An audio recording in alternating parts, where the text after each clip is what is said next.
সরকার কি করছে, সরকারের কি মানে দৃষ্টিভঙ্গি বা পিআরবির কি থট রয়েছে এই নিয়োগ সম্বন্ধিত, বা কেসে কি রায় আসবে, এই সব নিয়ে আমি প্রতিবার একটা কথা বলি যে আমার মাথা ব্যথা নেই। তাতে অনেকের মাথা ব্যথা, ঠিক আছে, যে আমার মাথা ব্যথা নেই কেন ভাই, আমার হাতে ওই সব কিছু নেই, সেই জন্য আমি ওই সব জিনিসগুলোকে নিয়ে খুব একটা সময় দিই না, ভাবি না। কিছুদিনের জন্য আমারও ইফেক্ট হচ্ছিল, কিন্তু আমি ওই জিনিসগুলোর থেকে বেরিয়ে এসেছি। আমাকে আর ভালো লাগছে না ওই জিনিসগুলো, প্রিপারেশনটা আমার হাতে আছে, আমি সেটাকে নিয়েই থাকবো। এবার একজন কমেন্ট করেছিল যে প্রিপারেশন কি সারা বছর সারা জীবন ধরে করা যায়। দেখো, তোমার যদি বয়স অনেক বেড়ে গেছে, তোমার কাছে যদি অপশান অনেক কম রয়েছে, তাহলে তুমি প্রিপারেশন ছেড়ে করে কোনো কাজ ধরতে পারো। খারাপ লাগবে কথাটা শুনতে, কিন্তু তোমার যদি পরিস্থিতি খারাপ, তোমার কাজ করতে হবে, কারণ তুমি ছেলে, তোমাকে রোজগার করতে হবে। আর সেই দিকটা আমি ফিল করতে পারবো না যে তুমি কোন জায়গায় পরিস্থিতিতে আছো, কিন্তু আমার কাছে সুযোগ রয়েছে, এবং যাদের যাদের কাছে সুযোগ রয়েছে তারা অবশ্যই প্রিপারেশন করো। আর যাদের কাছে সুযোগ নেই, কিছু করার নেই ভাই, এটাই বাস্তব, তোমাকে অন্য রাস্তা দেখতে হবে। কিছুগুলো কথা এখানে অ্যাড করে দিই। যে দেখো, ডাব্লিউপি এবং কলকাতা পুলিশ, এটাই অনগোয়িং বর্তমানে আমাদের রিক্রুটমেন্ট। তার মধ্যে একটা রিক্রুটমেন্ট সম্পূর্ণ রয়েছে, আর একটা রিক্রুটমেন্টের জাস্ট প্রিলিমস পরীক্ষা রয়েছে।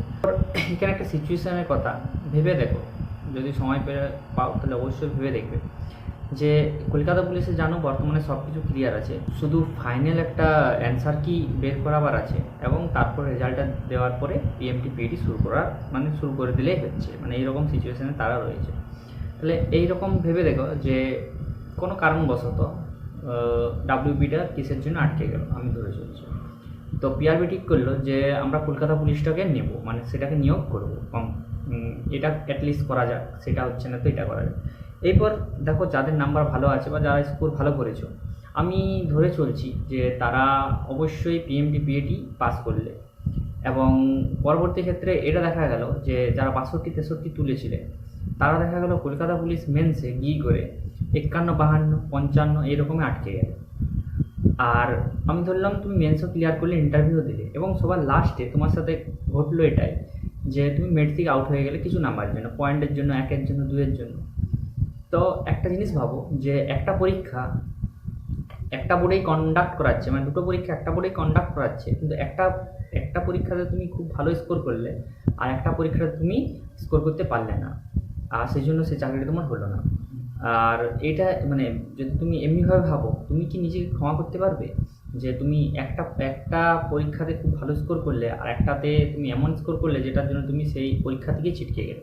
এবার এমনি হতে পারে যে কেউ খুব ভালো দৌড়াইছিলে ডাব্লিউবির সময়, যে 6 মিনিট বা 6 মিনিটের নিচে, আর এরপর দেখা গেল যে কলকাতা পুলিশে গিয়ে তুমি পিএমটি পিএটি কোয়ালিফাই করলে না, তখন মানে 6.5 মিনিটও কমপ্লিট করতে পারলে না, তখন কি তুমি নিজেকে ক্ষমা করতে পারবে?